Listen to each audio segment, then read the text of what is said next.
Hi, everyone. Thanks for joining. We'll give it about, a few more seconds here for folks to trickle in, and then we'll get started in about 10 to 15 seconds or so.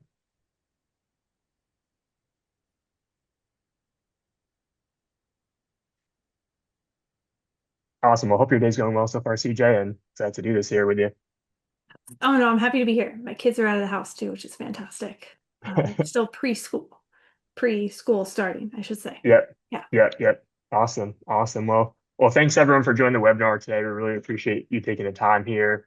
I just want to welcome everyone to our proposed role webinar. For those who may not know me, my name is Natesh, and I'm the head of business operations at EverEx, which is a company focused on delivering personalized rehabilitation to everyone. And today it's an honor and privilege to be joined by CJ Morrow, PT DPT. She is the founder and managing director of CJM Strategic Consulting, LLC. She's also a quality and governance consultant for EverEx. And CJ's a great friend of ours and also a fellow volleyball player. So I think one day at the next conference, CJ, we should find some time and play and it'd be a lot of fun. Probably be so rusty, but yes, that would be great. Awesome. Well, it's great to have you here today, CJ. I'm super excited. And before we dive into all things CMS, I just want to kind of set the stage a little bit about the webinar, what we're doing, what we're focused on here. So, as I'm sure most of our audience knows, a little over a month ago on July 14th, CMS shared their 2027 Medicare physician fee schedule proposed rule. And, naturally, these things receive a lot of attention in healthcare and especially in the rehab space, given the changes that we're going to talk about, a lot of it hits pretty close to home here. So what at EverEx, what we want to do here is help unpack it a bit for our audience and translate some of that language from the proposed rule into what does it mean for the day-to-day folks who are, running clinics, practicing, seeing and treating patients. How does this relate to them? What do they need to be aware of? And where should their priorities and attention be for the next few weeks? And we also want to share some tips here on how to make your voice heard, since that's an important part of this process. It's not finalized and set in stone yet. CMS really values and reviews the comments and takes those things into consideration. So if you have any questions for us, please feel free to drop them into the chat and we'll be addressing them at the end of the webinar. So, without further ado, CJ, we'll dive into it. Um, so kind of starting simply, right? Just from the first steps here for anyone who doesn't live in this world day to day, what is the physician fee schedule and what is this proposed rule concept? Yeah, so the physician fee schedule is how Medicare decides what to pay for a service in an outpatient setting. So every code has a value, and that value gets multiplied by a dollar figure to produce the payment for Medicare beneficiaries and those serving Medicare beneficiaries in Part B. So specifically, this could be orthopedics, primary care, it could be nursing, but you're all outpatient, all under Medicare Part B billing. This happens every year, like you mentioned. It's always a big story, and there's always different impacts to different providers in different settings. I will say rehab professions feel these changes a little more acutely since we are among the most PFS dependent for our reimbursement. But like you mentioned, Natesh, like this is proposed. So what we're talking about here is a draft. We get to comment until September 14th, which seems really close. But the final rule then comes out in November for 2027. So everything that we talk about today with these proposed changes comes with the asterisks of that it's not finalized. We're just kind of looking ahead at what the impacts of this draft would have with our clinics. Awesome. Thanks for setting that stage there. And maybe just go one layer deeper real fast on this. Can you just elaborate a bit more on who specifically would you say are impacted by the language CMS shared around the physician fee schedule? Yeah, so in this case, if you're a PTOT working outpatient, you're billing under Medicare Part B. Um, this is your evaluations, therapy, exercise, manual therapy codes. And I'll say this right too that I work from a governance on the regulatory. I'm an analyst. I'm not a billing specialist, so I always want to put my caveats and disclaimers in as well. But I also Yep. want to say that overall, if you're a PTOT, the rule is on balance really good news. So um, But then if you are using something like remote therapeutic monitoring in your treatment plan, there are some big impacts, which is kind of why we're all here talking about this. So again, like I mentioned, there's one rule, multiple different stories, multiple different unpacks. It's very complex, 1,500 pages, but we're pulling out some specifics here for everyone. Awesome. And yeah, great point. So we'll definitely touch on the remote monitoring section quite a bit here, but you said something interesting in there, which is on balance, it's good news in some ways for PTs and OTs. And I would love for you to kind of walk us through that. What does that mean? What are you seeing in there, and just help like kind of translate how like the good news that this industry will experience, potentially will experience from the rule. Yeah, so CMS is proposing changing the formula it used to pay for our practice overhead. So think rent, front desk staff, billing costs. So all the costs of running a clinic that aren't necessarily on the clinician's own time. So again, I mentioned I'm not a billing expert, so I won't get into the nitty-gritty here, but essentially what we're looking at is a practice expense value increase of 3%. Now, this is relative value, and we talked about there's the value that has to be multiplied by several other factors, and then you get the actual dollar amount. So this 3% doesn't necessarily come out as a 3% raise for all of us for all reimbursement. However, it's a nice little bump, and we can probably expect from a reimbursement payment perspective a bump of like 0.71% to 2% for PTOT. So get with your billing specialist. They will be your best friend to understand this more for your budgeting. I also want to say, because I do advocate for our value as rehab professions, that this is overhead. And this is practice expense. And this isn't, for instance, the clinician work time. So there doesn't seem to be any indication that someone, for instance, re-examined whether a therapeutic exercise session is worth what it's worth. So it's just a plumbing overhead change. So what I would say is continue to put in some data, continue to show how valuable we are from an outcomes perspective with our patients, because that's going to help to change and hopefully move the needle on this, the work value, the clinician value specific part of this code soon in the future. Awesome. Yeah, that makes a ton of sense. And thanks for explaining some of the math behind that and what's likely to shake out in 2027. So we'll kind of switch gears a little bit now. And, you know, in the proposed rule, the article that CMS shared out, there was a dedicated section on remote monitoring, which was, naturally got a lot of attention from folks in the industry. And, to me, it was interesting they labeled it remote monitoring and, they left it open-ended and didn't specify RPM versus RTM. So it's talking about both. Um, and, it's in some ways a short paragraph, but I think every word carried a lot of weight and there was a lot of detail CMS put in there. And even though it was not too many sentences in some ways. So the question I have for you here is for the folks listening here, how do you recommend they think about it in their head? Like, what's the framework they should start with? What's like the high level of what is that paragraph about? And then we can kind of dive into each kind of part of it more as we go along here. Yeah, so man, that paragraph had weight, right? Um, and it's being flattened into like the into one story. Not and Uh-huh. understandably, the outsourcing ban is change it is astronomical.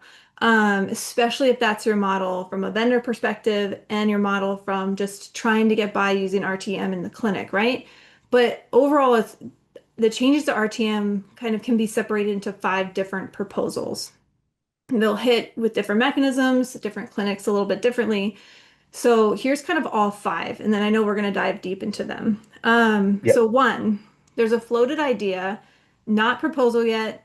There's no associated reimbursement or value to them to collapse the 17. And you mentioned the combination of RPM, remote physiological monitoring with remote therapeutic monitoring, RTM, into four bundled codes.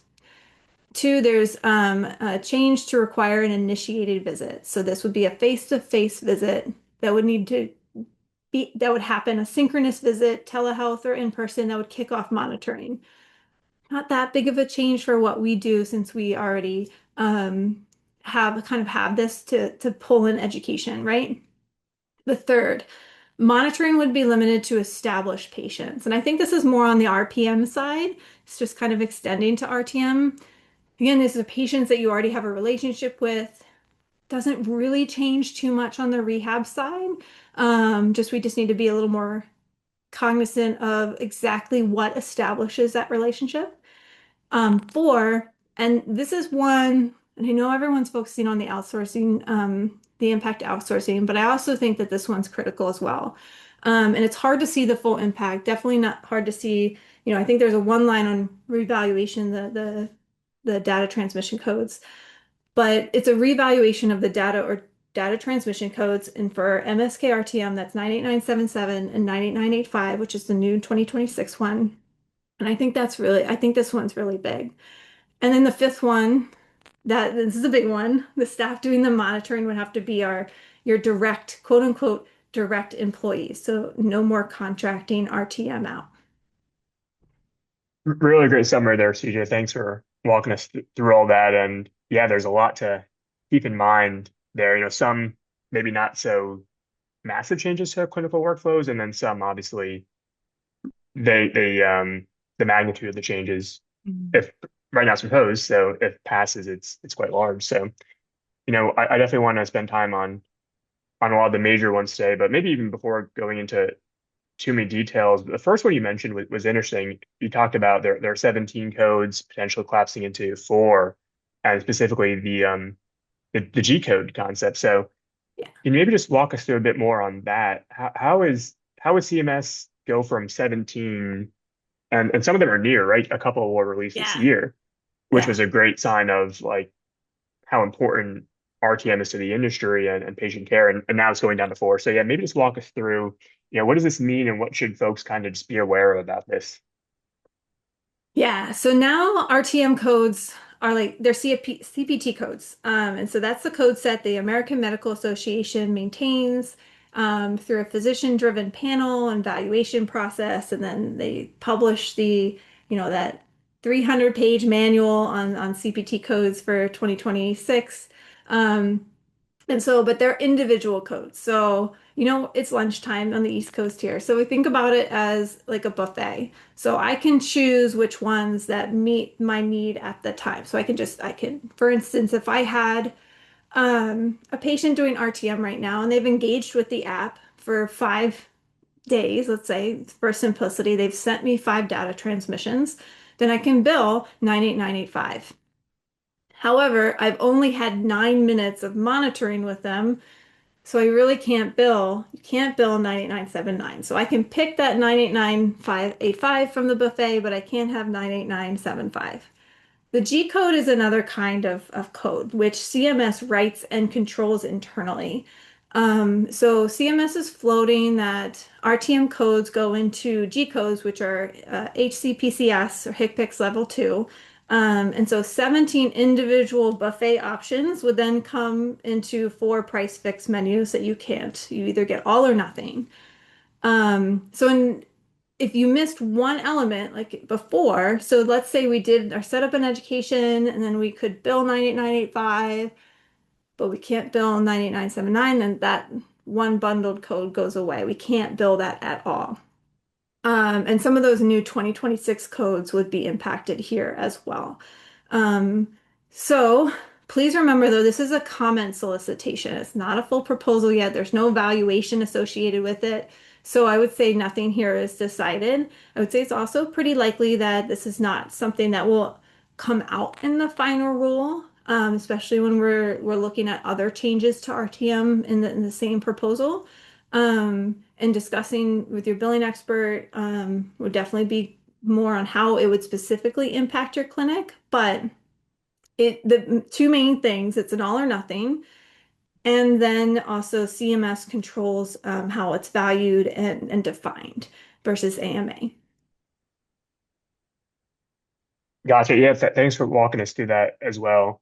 And yeah, really appreciate that summary of just like there's two things to really keep in mind here about it. So, and good framing as well that it's not in a full proposal stage yet, and CMS is looking for really just comments on this, and want to hear from folks on the ground of the impact of it.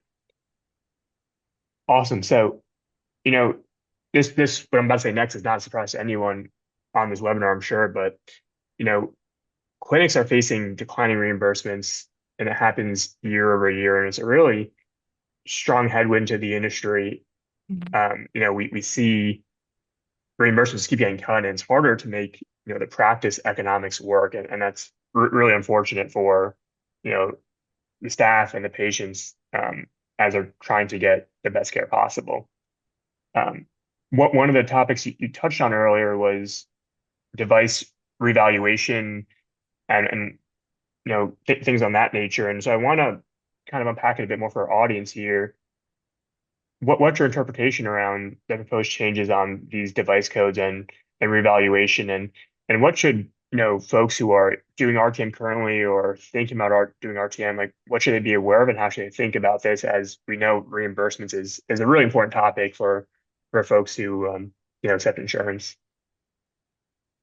Yeah. And so I mentioned that this was the one I'm kind of paying attention to. And so I Yep. work with healthcare technology companies like EverEx. Hmm. And so when I think about this particular change, I think about not only the impact to, for instance, reimbursement rates from a clinic perspective, but also what this could do to technology and the innovation that happens through RTM technology, as well as cybersecurity and all the things that go into keeping software running and maintaining safe for our patients and our clinicians.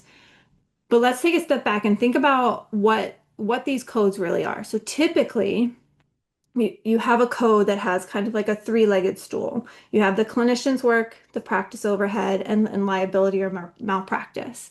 And so these codes, the data transmission 9977 and 9985 have no work value at all. And because they have no work value, they also have no like liability value. So they're pure overhead. So we've gone from a three-legged stool to a pedestal, let's just say, because they're pure practice expense.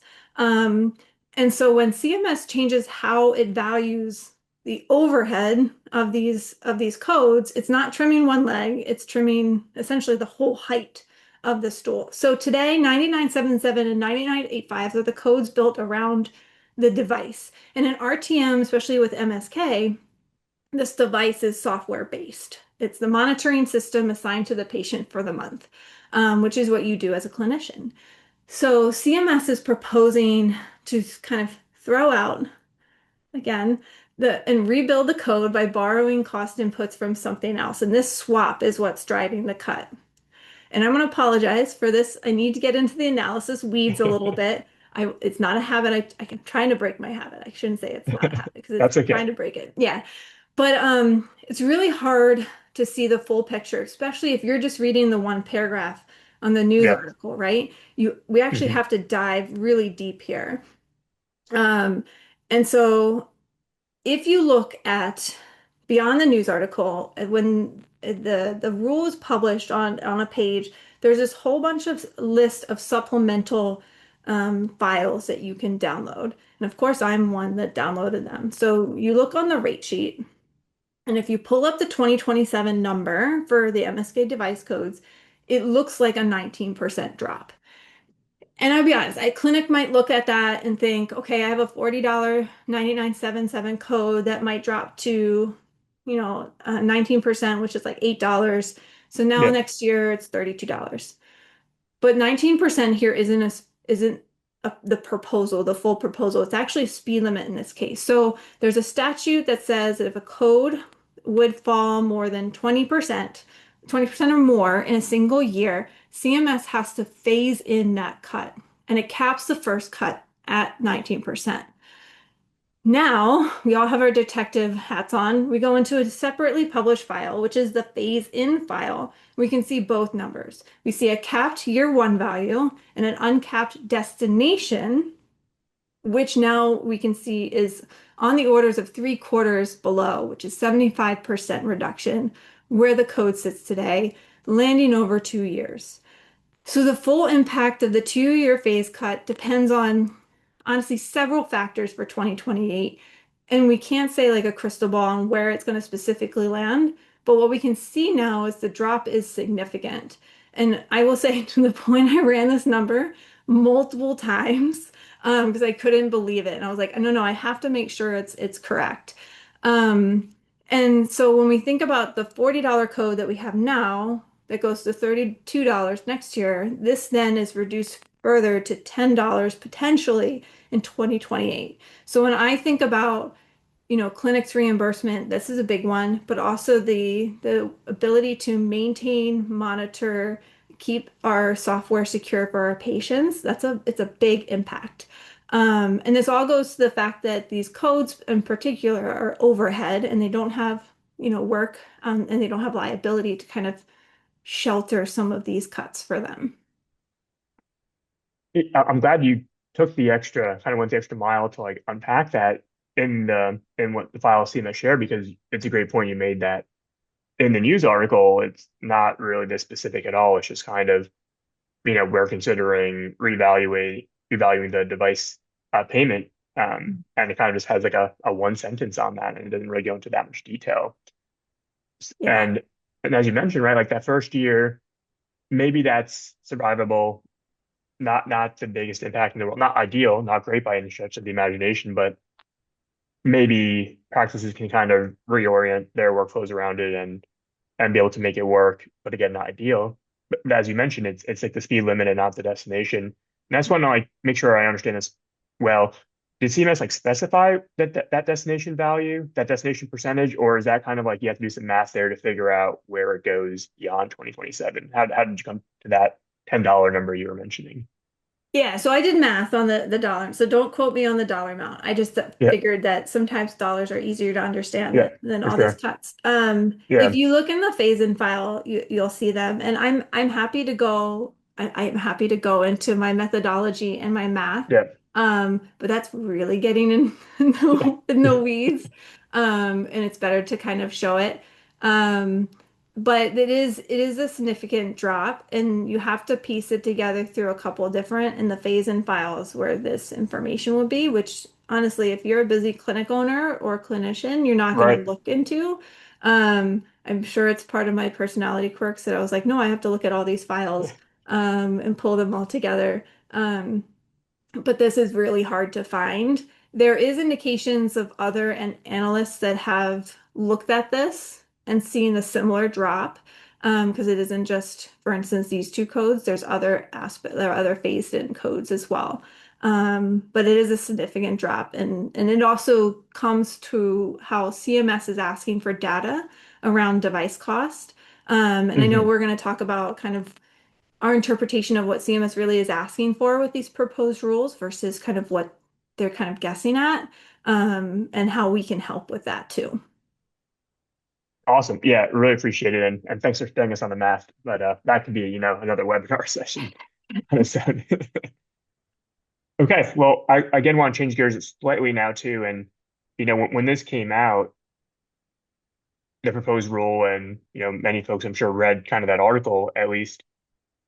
And I think even though there are five things going on, I think one of the largest takeaways, and understandably so, to some extent, was around the outsourcing ban and how CMS is thinking and proposing some changes there, and what that means to how clinics run their RTM programs, what vendors are going to do around that, and ultimately, you know, what happens to the patient access angle of this, which, I think it's the patients who kind of bear a lot of the brunt of this if it goes through as proposed. So I want to kind of have you explain like where this is kind of coming from, and what would you say is the downstream impact to be aware of?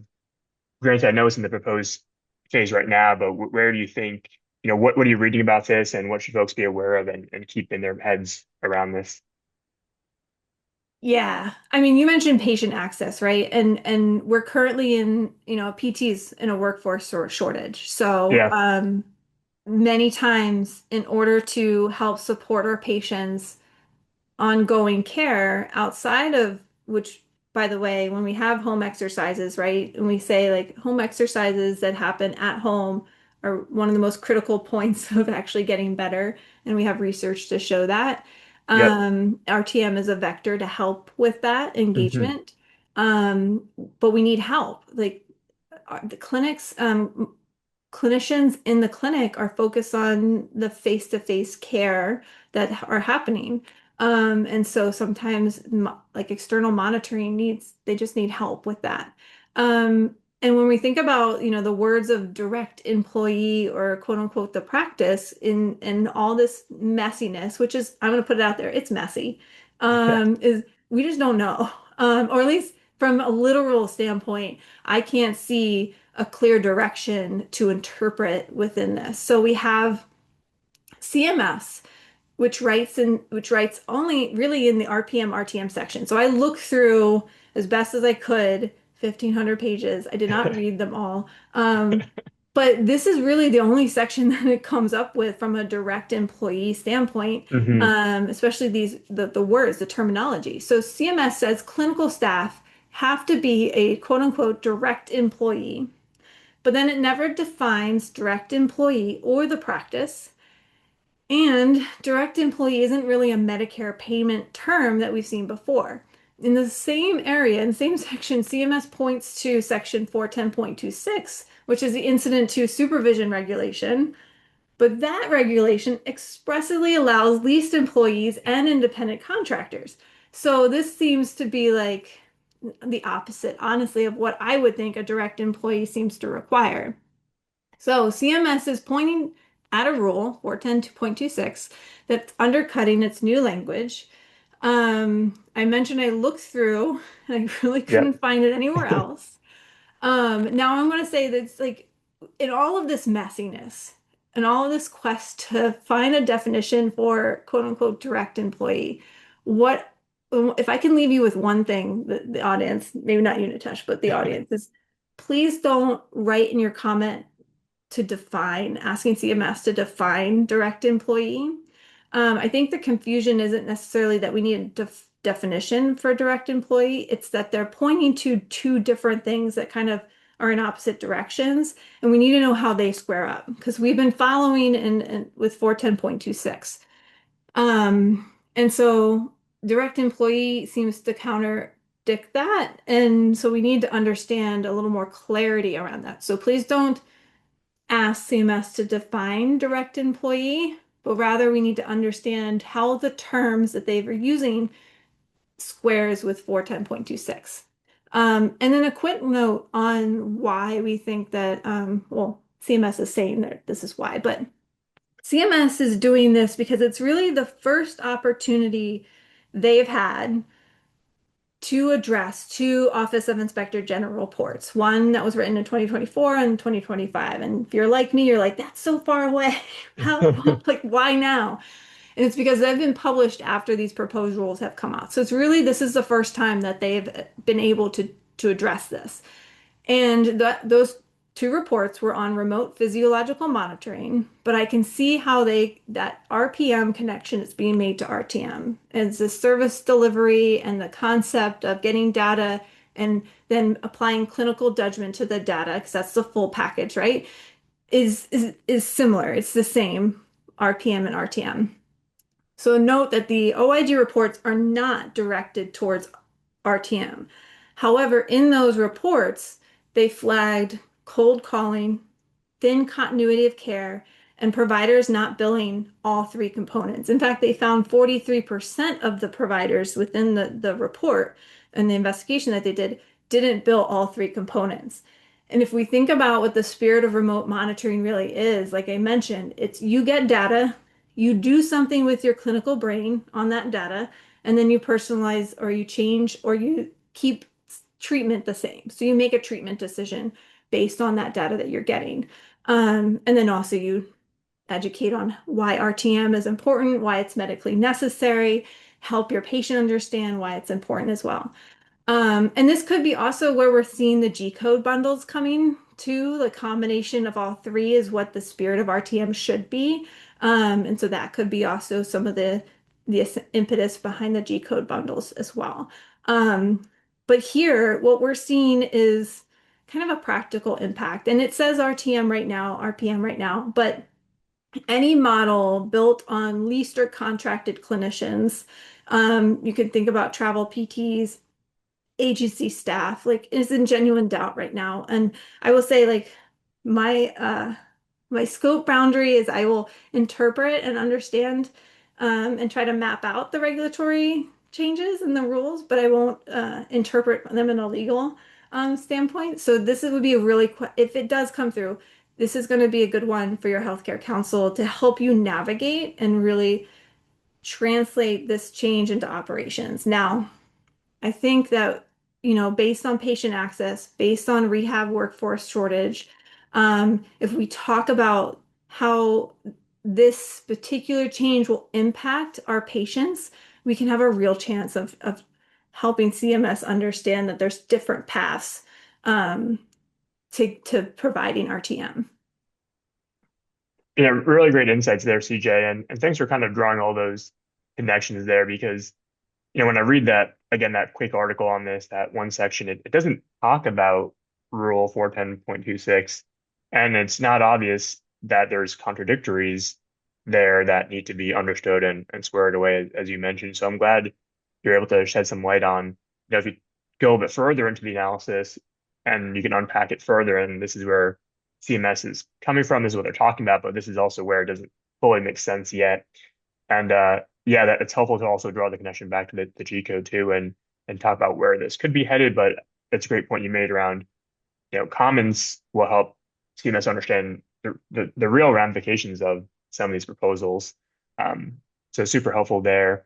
And I think now, if I've done my math correctly, we've talked about three of them, and I want to also just quickly touch on the other two as well. And if you can just kind of touch on those, you mentioned established patients and the initiating visit. If you can just kind of summarize for the audience here, how should they think about those? Are those really large changes or kind of straightforward and easy to understand? So yeah, please kind of share some more thoughts on those. Yeah. I mean, we can breathe a little easy on these. I think they're going Yeah. to have less of an impact on rehab than they might on other clinical workflows, especially and less of an impact on, I think, RTM versus RPM practice. Um, and so this really comes back these two requirements comes back to like the OID report again, but the continuity of care aspect. So there needs to be a level of relationship. And what's great about rehab is that's our bread and butter, our therapeutic alliance with Yeah. our patients. Um, and so we have this focus on patients having access to providers who are familiar with them and have a relationship with them. So I talked about cold calling, right? So those patients that may or may not have had a relationship with these quote unquote, like the referring or prescribing, the provider that added RTM to their treatment plan. In this case, an established patient means monitoring would only go to patients you already have a relationship with. And the initiating visit means just a face-to-face visit. Now that can be in person or telehealth if you have a hybrid. So you just need some level of um, face-to-face synchronous visit to kick things off. Now, I want to put out that I'm pretty literal. I mentioned that before. And there's an unresolved sequence question here is that if we were to introduce RTM during an evaluation where we first met a patient, does that then solve and resolve the established patient? And I'm pretty sure that that will be the case. But from a literal, I'm reading this type of perspective, it's not too resolved right now. But this is also, I think these are more like RPM. They came from RPM, and so they'll change the RPM workflow versus too much of our workflow. Gotcha. Awesome. Yeah. Thanks for kind of walking us through that too. So that was all super helpful, kind of unpacking overall what that paragraph on remote monitoring was about. And I want to switch gears a little bit here again and think through, if I put myself in the shoes of a practice owner or a clinician, running an RTM program today in an outpatient setting, you know, it's very understandable that I would have some kind of concerns about the shape and trajectory of RTM going forward. I Mhm. saw in 2026 a couple of new codes got introduced. That's super exciting and made adoption in some ways a bit smoother and easier as an on-ramp. But now with the proposed rule for 2027, it's like there are some changes in the air that are coming and some potential headwinds and changes to the way I might want to operate my RTM program. And so I want you to kind of share with the audience here of what would you recommend as practical next steps to owners and clinicians out there who are kind of hearing this for the first time or heard a little bit about this, but haven't spent nearly as much time as you or I could devote to this. Yeah. Yeah, I think it's probably safe to acknowledge any feelings of just frustration and a little bit of like we've gone through multiple changes in multiple years, and can we just get some, it would be nice to have some stability here. Yep. So I just want to acknowledge that this is messy. But what I'm reading into, getting past, I had a first reaction that was like, whoa, okay. But then I'm like, okay, now I need to analyze it to get past my Hmm. reaction. And what I'm reading isn't really CMS reaching a conclusion here. I really am reading CMS asking. So on valuation, it says outright, it doesn't have good device cost data. It's asking us to send it. On outsourcing, it says it doesn't know how often third-party monitoring even happens and is asking for it.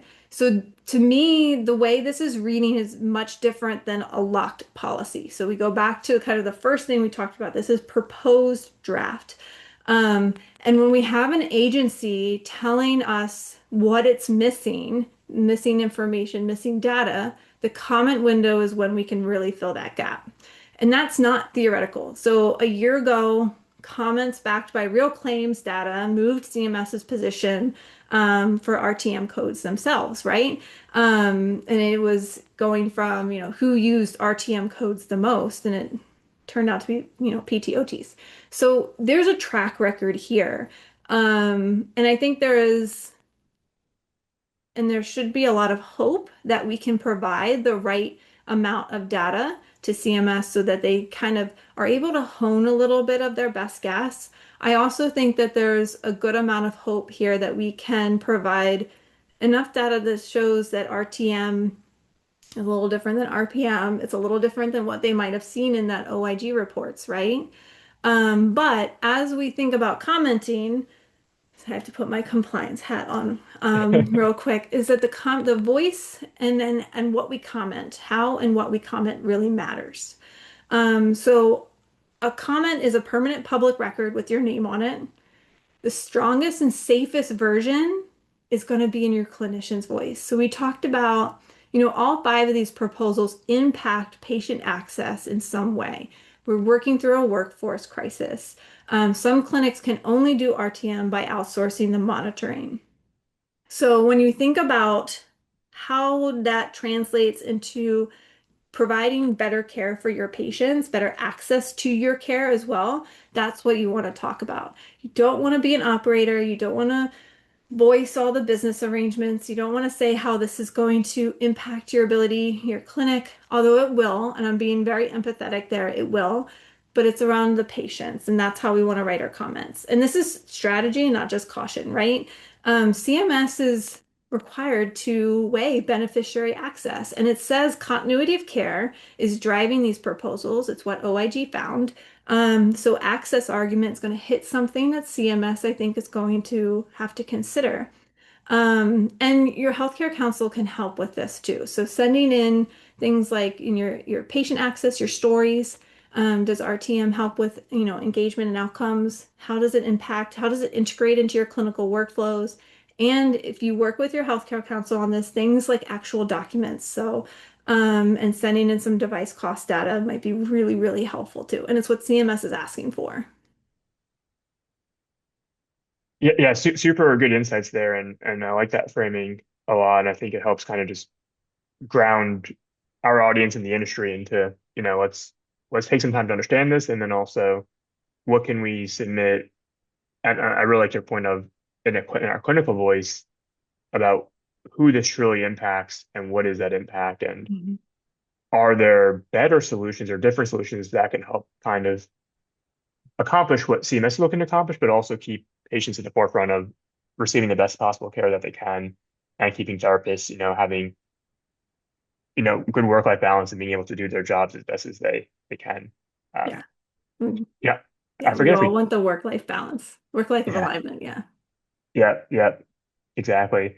And I forget if we chatted about this, but when I first kind of kicked this off, I talked about this came out about a month ago, right? July Mhm. 14th, and it's August 18th, and in some ways it seems like just yesterday, and in some ways it seems like this was 2 months ago. But regardless, objectively, it was over a month ago, but not by much. And the comment deadline is actually, in some ways, right around the corner, September 14th. So how do you how do you what best practices maybe do you have in mind for clinics being able to understand this and then start drafting something and submitting it?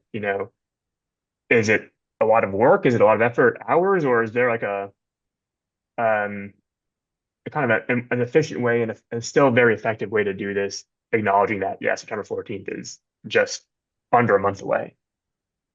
Yeah, and I'd acknowledge that that's been your perspective, Natesh, on specific clinic owners and the crunch time here has been I've really valued it, especially as we're preparing for this webinar. Um, and most clinics are not sitting on spare capacity to do this. If you're unlucky like me, your kids are not in camp or in school yet, and so that I'm glad they're out of the house today. But maybe you are lucky and they are in school. However, it's still the height of summer, right? Staff are on Yep. vacation, coverage is thin. Carving out time to write a federal comment is genuinely hard for small to mid-sized practices. But you do not need to write a full 5 20 page. It's probably me. I write novels usually, but you don't have to write this like huge legal brief. It can be something as simple as, I saw a comment that was just, a paragraph. It was 2 to 3 sentences on how a proposed rule change would change their patient access. Or it can be used from one of the templates. Many associations have templates. I'm a member of the APTA, so they have a forum which you can grab a template. I know EverEx has a template. Some templates are just easy to kind of spur that creativity to happen because sometimes that writer's block happens when we're thinking about, oh my God, I'm running to the government here. But really, 3 sentences about one patient. What remote monitoring lets you catch? What a patient would lose without it. A story about how, I worked in digital health for a while, and so a story about how a patient, is able to write you and get an answer right away versus waiting a week until your next visit. Yeah. Or even better, the patient was able to write you and you were able to prevent them from going to the emergency department. Instead, we're able to pull them in the next day and create space for them in your schedule. So those little anecdotes you think that are just everyday things that we experience, they go a long way, especially when we think about some of this technology and how it's integrated. And so your associations can help. I know we're here because EverEx can also help. But I think there's this feeling of this huge challenge. But really the barrier to being heard is a lot lower than draft this long comment letter makes it sound. So you don't need to start from scratch. You don't need to do it alone. Some associations also aggregate as well. And we can go from, you have a stepping stone to step up on. But Nitesh, I really did value perspective from the work that you've done with practices. So perhaps I'll leave you with the last question. So how are you thinking about the time and operational reality for the clinics that you work with? Yeah, I appreciate the question. And one of my favorite parts about working at EverEx and in this industry is getting to see so many different clinics and working with them closely and trying to operationalize a program that extends their care beyond the clinic. We recognize the staffing shortage challenges, as you mentioned, that's a huge factor. There's declining reimbursements, another huge factor. And so RTM has been a great lever of, you know, being able to extend care to your patients beyond just maybe they visit two-ish times a week, right? That's not enough to recover from major injuries. You need to be doing things at home, and it's great to be able to have a clinician in your pocket that you can access and ask your questions to. So I really enjoyed working with our customers and understanding their practice operations. So when I first read about this and heard about it, I'm like, you know, yes, there are some proposed changes coming that folks will have to understand. One, it's tricky to understand some of this language, which is why I really enjoyed doing this with you because we could translate it a bit more to make it easier to understand. But then two, regardless of the time of year, they're very busy for the challenges we just mentioned. So Mhm. having at most 2 months of submit comment is was quite a stark turnaround in my opinion. And obviously what we just chatted about is it's mid-August and there are challenges that arise during the summer where folks are on vacation, kids are getting ready to go back to school or just about there. And then, but patient volume doesn't change. It's still patients need this care. And I read a great article by Ben Barron around this proposed rule. And what really hit home to me is it's the patients who are in underserved communities that will suffer the most because, maybe RTM by any staff member was at least better than not having access to anyone in between their visits. So that was a really good point that Ben made around we really need Mhm. to understand the patient access angle to this.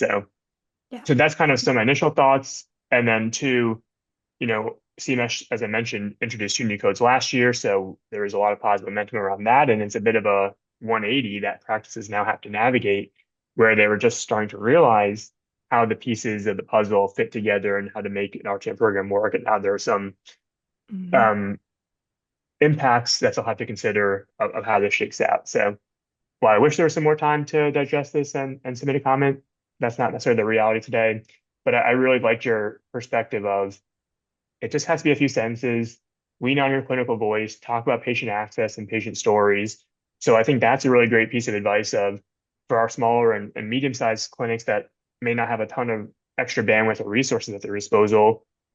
Keep it slim, keep it simple, talk about the clinical impact, and that is certainly good enough here to Mhm. help better inform CMS of um, what is likely to be the impact of these proposed rules. So, and as you mentioned, there's templates out there. We have one, so definitely reach out to us if you want to use ours or if you want to chat further on it. Me and my team would be happy to do so. And I think your recommendation on, you can also work with your professional organizations Mhm. is is a great avenue as well that folks can explore. So I just want to also kind of wrap it up here too before we open up for Q&A. But first off, thank you so much, CJ, for taking the time to do this with myself and EverEx today. You have such great knowledge and experience on this, and I thought you have such strong perspectives and insights to bring to the table that I want to make sure the industry could hear. And also thank you for all the research you've done into this topic to make it easier to understand the landscape. And as you mentioned, there's 1,500 pages out there, so it's certainly not an easy task. So we appreciate it as well as everyone else in the industry who are spending the time to understand this. So folks who are treating patients kind of focus on that, but still listen to your expertise and analysis. So I also just wanted to kind of summarize some of the key points that we heard from you today, and then I'll also feel free to jump in case I missed anything. But one, kind of this happens every year that CMS Mhm. releases an update to the physician fee schedule that impacts providers billing Medicare Part B. My understanding is that not every year are there changes that will impact rehab industry so much, but this year, right, there are some changes, some good, as you mentioned on the overhead changing, but also some challenging ones potentially on remote monitoring. So this year in particular impacted rehab probably a bit more than maybe years past. Um, as you mentioned, but otherwise could be pretty positive with the formula changing. However, yeah, there are five proposals on the remote monitoring section that touches on RPM and RTM that folks need to understand. And CMS, as you mentioned, really wants to hear from clinicians and hear the data around and see the Mhm. data. And I like your framing around it's more of a question request for data and information versus we want to do all these changes and it's likely to pass. That's not really the posture. The posture is a bit more of these are proposals and we want to hear from you as to whether these could work or what is your feedback on them. And the best way is that, as you mentioned here, is submit comments to CMS directly or work through your professional organization and just keep in mind the deadline again, September 14th. Anything you want to add to that, CJ, around the kind of like a summary and leaving folks with just some what are the key takeaways? I think that's good. I think